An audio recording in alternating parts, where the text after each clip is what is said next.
Well, we're almost exactly at the end of the first week of the election campaign.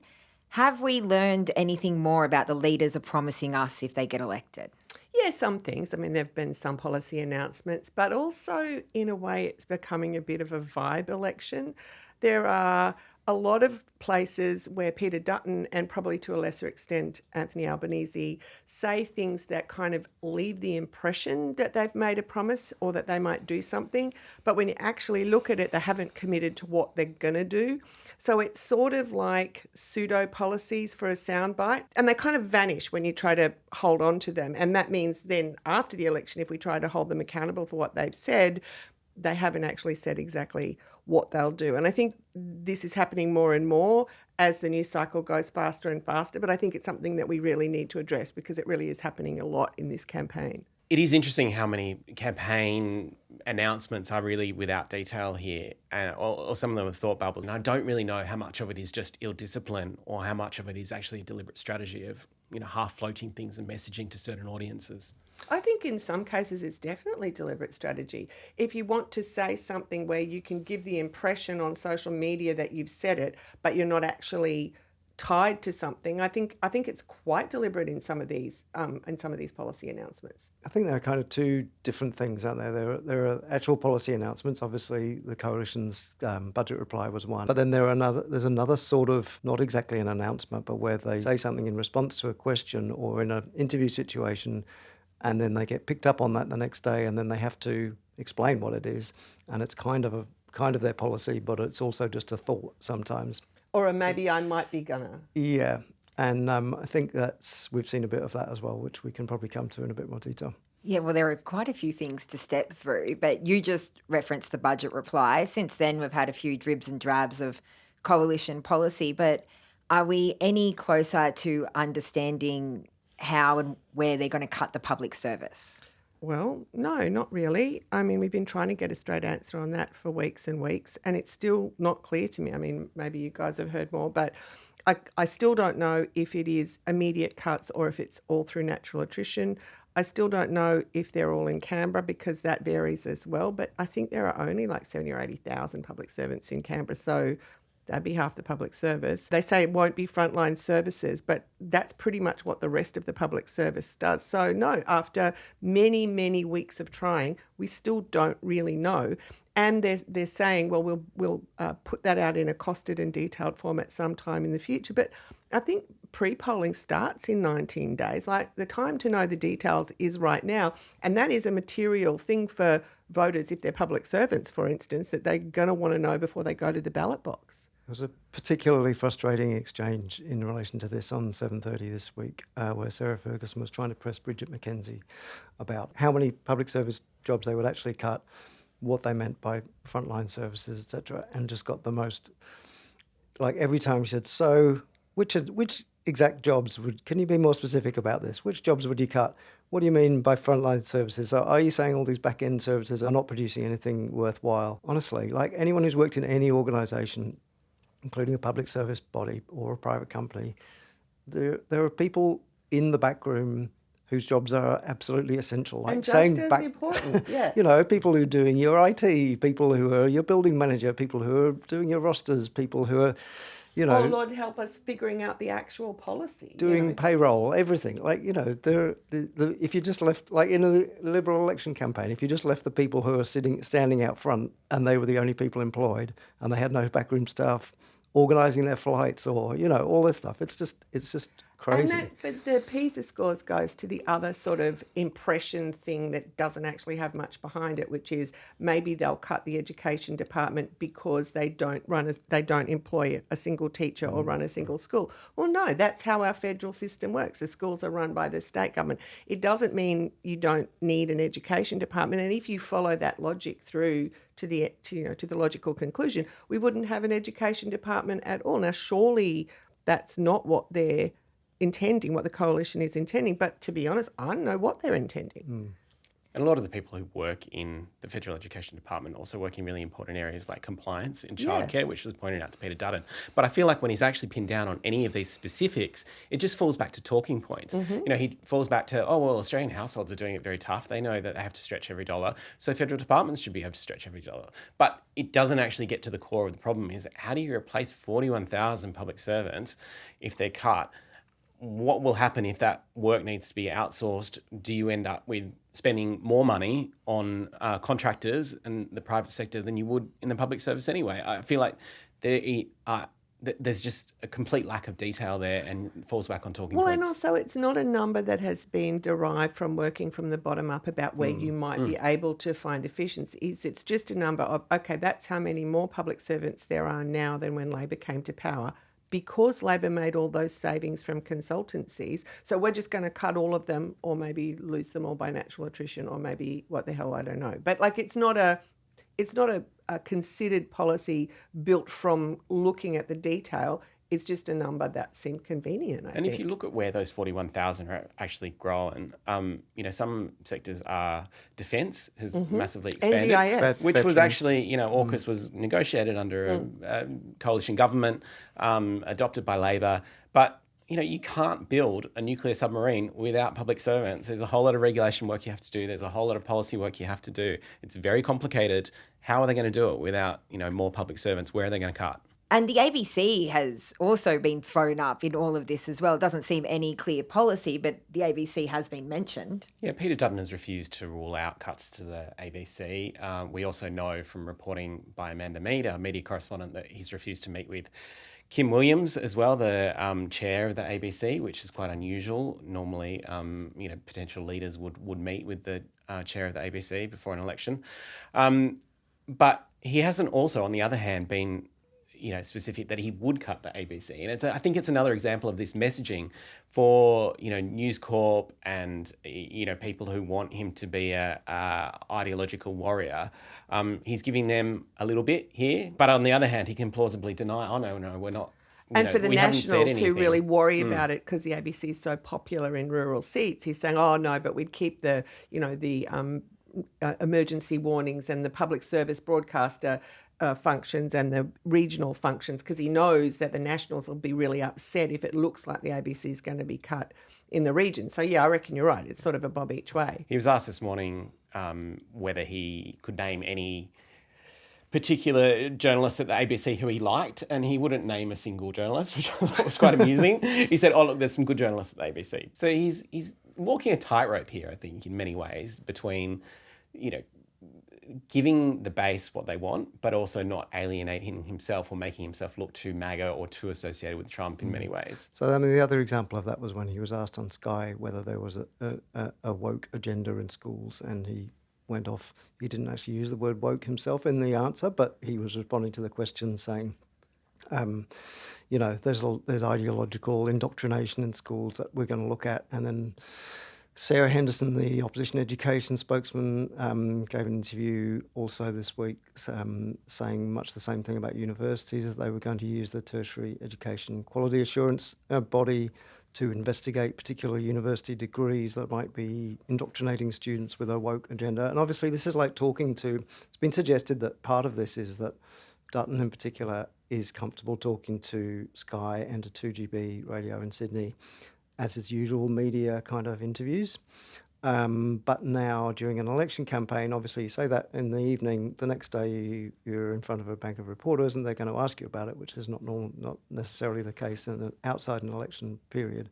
And so he's sort of saying that to people who are receptive to that kind of culture war information, using that kind of language. Did you have air quotes around information there, mate? Yeah, I was hesitating on that. To using that kind of language, who want to hear that stuff, but then it sort of bleeds into the daily press conferences where maybe that's not really what they want to talk about. We're supposed to be having the cost of living election, but then suddenly he's talking about alleged woke indoctrination of schools, and that's not necessarily what the broader population wants to hear. I agree with you. I do wonder also whether he's had to sort of tone down. Like, he always would have had a bifurcated message, the message for the mainstream seats and the message for the base.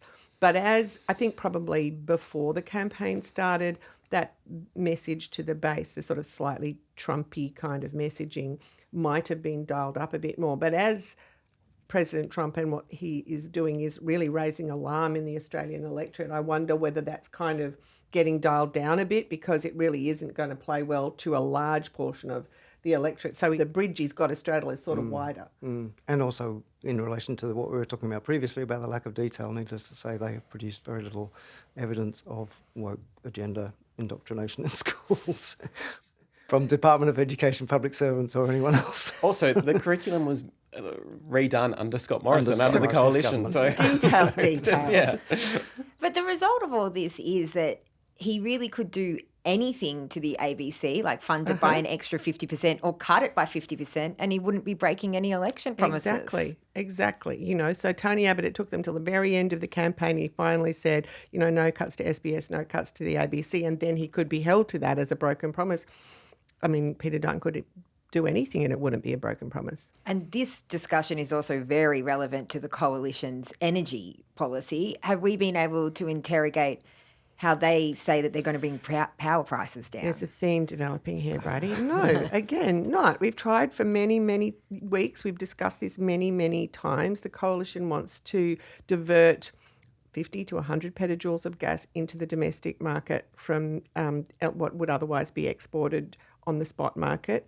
And that, they say, would flood the market and bring prices down. Okay, fine, maybe it'll work, maybe it won't. But we don't know how they'll do it. What's more, gas producers don't know how they'll do it. So we can't figure out if it will work. We can't figure out if it will have that price impact. We can't figure out how long they'll do it for.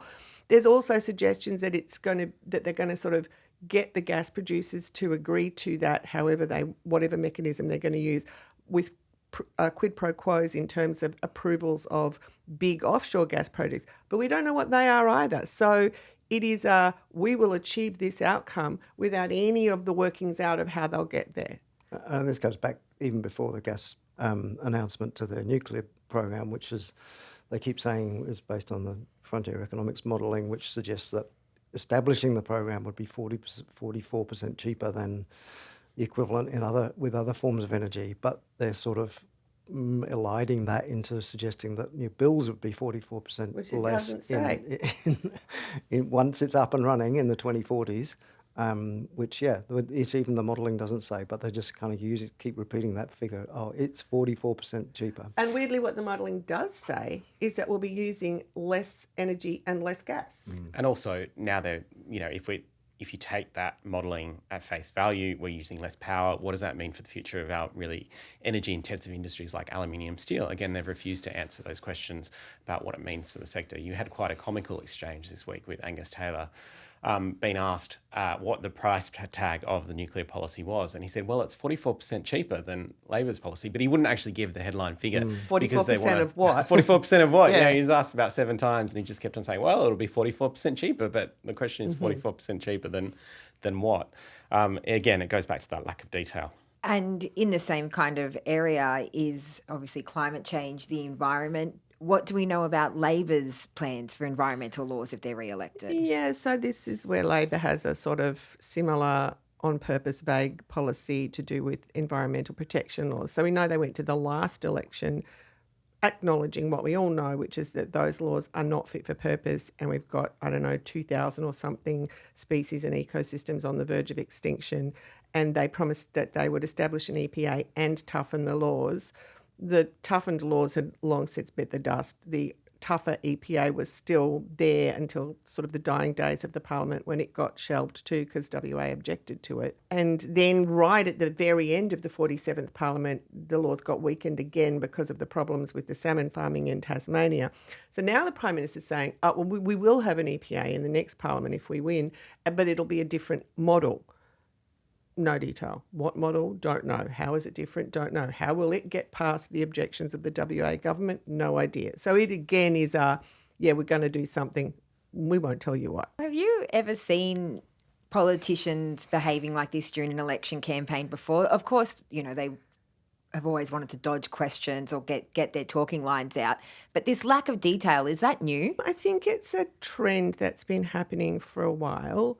But certainly I think it's getting a lot worse. I mean, when I was working in Canberra for many decades, you would never have a budget speech in reply that didn't have at least some kind of background paper attached to the policy offering and some kind of costings. In fact, you would never get any policy announcement usually came with at least some attempt at detail and at least some attempt at costings. I think has disintegrated a bit over the years, but in this campaign it seems to have sort of evaporated altogether. And both parties have said they're going to take action on the supermarket duopoly and price gouging, but what material differences are they promising to make? I mean, on price gouging, Labor has been, I think, almost equally opaque about what they're actually going to do. They've said they'll, when he was asked to define price gouging, Anthony Albanese said it's when the supermarkets are taking the piss. Oh, come on, Mike, they're going to have a task force. Not particularly, specific description of what they're doing that can be addressed by legislation, you'd have thought. But yes, they are going to set up a task force, which I suppose there's something you can say on their policy, but I don't think if they do or don't set up a task force or it reports in any particular fashion, that's going to be held against them. I don't know. I'd like to see taking the piss in a piece of legislation. The second reading speech, Yeah, maybe a judge reading over it, the defining Taking the it. Piss 2025 bill will be read a second time.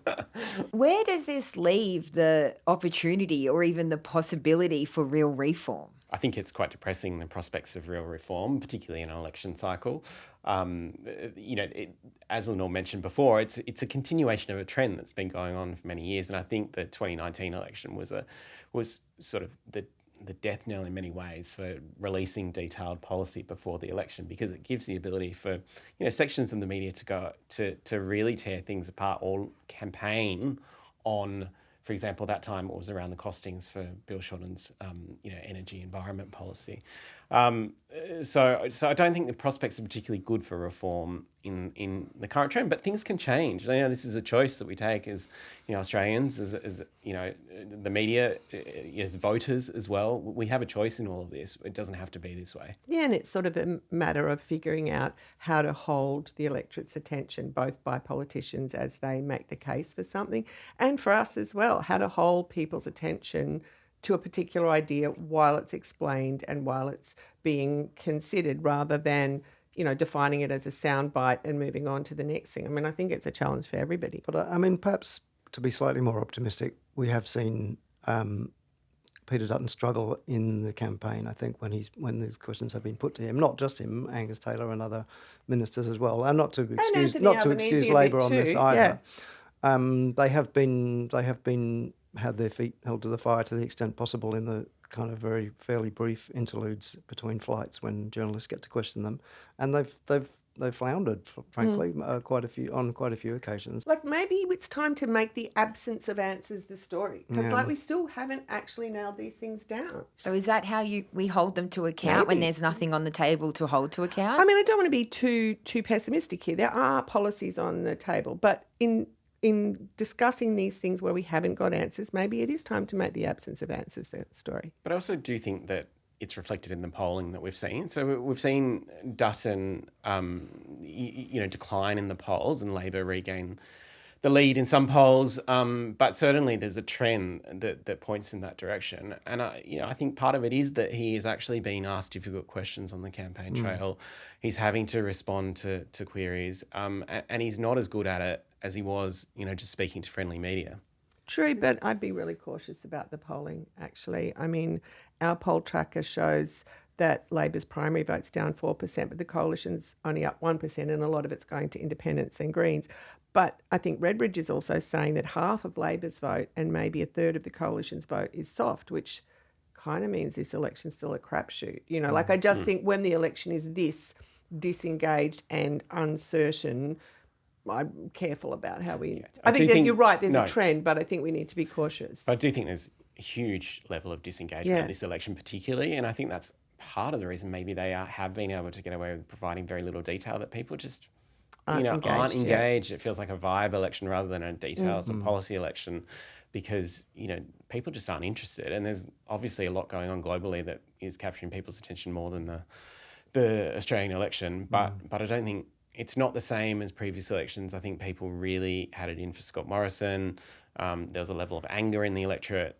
There was a lot of anger over, climate change, and we recently had the floods and the bushfires and things. This election feels a lot more toned down. Before getting too pessimistic, though, there is still time, and there are still going to be more policies, and we do still have the Charter of Budget Honesty. So at some point, we are going to see costings. And now it's time for what we can't get out of our heads this week. Lenore, what was that for you? Well, as we are recording this podcast, we're also dissecting the details of the so-called Liberation Day at the White House, which obviously has huge and very real implications for economies all around the world, our economy, a lot of the very poor economies that have been hit with massive tariffs. But Norfolk Island is also listed separately to Australia. A 29% tariff is being imposed on Norfolk Island, and the claim is that it charges the US 58%. Now, A, Norfolk Island is an Australian external territory, and B, the last figures I could find show it exports about $2 million worth of goods per year and about $600,000 worth to the US. I don't know how they are charging the US a 58% tariff. But even weirder, Heard and McDonald Islands are on there. I mean, they also an Australian external territory. They are barren Antarctic islands, about 2/3 of the way from Madagascar to Antarctica. God knows what the US thinks they are charged 10% on from there. I'm pretty sure nobody lives there apart from some researchers and some penguins. I don't know. There was a lot of whale oil and blubber that went to the US, I think, from US whalers in about 1860, but maybe I don't know, maybe historic. I don't know. I'm ready to read 20,000 words on how they came up with these tariffs. Mike, what can't you get out of your head this week? So there's a real estate conference on the Gold Coast next month, which normally we wouldn't report on, but they have invited Kamala Harris to speak at it for reasons that still are not entirely clear what she has to contribute about real estate on the Gold Coast. Not only invited her, she accepted the invite. She accepted. She's coming, yeah. She's unfortunately not available for interview other than for her kind of on-stage moderated interview at the conference. So we can't really ask her why that's her first appearance in Australia. But we will be, I guess, watching with interest, although I don't know how much we need to know from Kamala Harris shoes. about in relation to real estate on the Gold Coast. But, maybe she's got some insights. Can't wait to hear her thoughts on negative gearing. Patrick, what can't you get out of your head this week? I was very interested by a piece by Josh Taylor, our tech reporter, who wrote a piece today about what you should do if you're traveling to the US with your phone. A lot of people have been stopped at the border, including climate researchers, academics, and US border security have looked through their phones, sometimes sent them back, put them in detention over things that would seem fairly innocuous in an open and free democracy, like pictures of them at a protest. So he had some advice about what to do if you're traveling over there. Take a blank burner phone. You can lock down your phone in many different ways. It is like a really sobering piece in many ways. This is the type of advice that we'd give someone usually traveling to an authoritarian regime. But we never used to have to go through these problems traveling to the US. It's unthinkable even a year ago, so very surreal to see that as a serious piece that's been very well read on The Guardian this morning. Thank you so much for joining me this week, Patrick. Thanks, Bridie. And thank you, Mike. Thanks, Bridie. And thank you, Lenore. Thanks, Bridie.